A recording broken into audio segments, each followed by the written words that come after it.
I must, for myself, examine the reasons I left the comfort of Kaldahar for a journey to Deeping Dale, the place of Isilor's birth. It is much like the assignments given to me by Uncle Oswald and Isilor himself.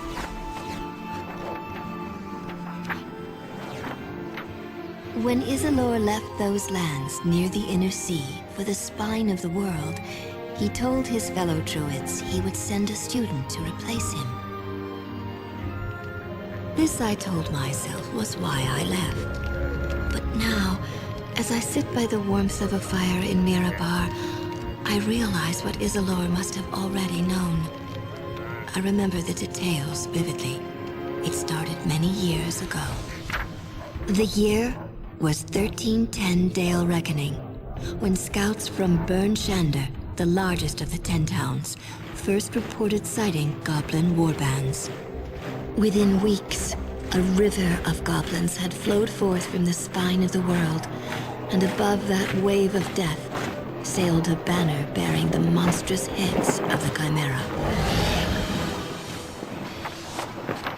The militiamen of the 10 towns would have been the Dale's only defense had the forces of fate been against Burn Shander. But Albrecht Dinsmore, the mayor of the town of Targos, urged the council to send a messenger south to the port cities of Luskan and Neverwinter. Luskan had problems of her own, but fearful of repercussions, the captains of Luskan devised a simple plan. Throughout the city, they posted notices promising wealth and fame. With lean work in the northern port city, many mercenaries and thugs were lured to the ships that would take them even further north.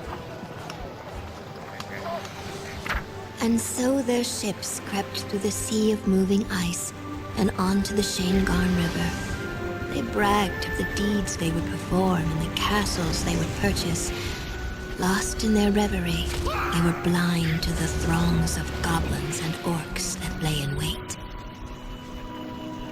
Only a few ships survived the assault.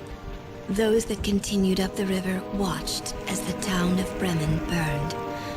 One of the 10 towns had already fallen.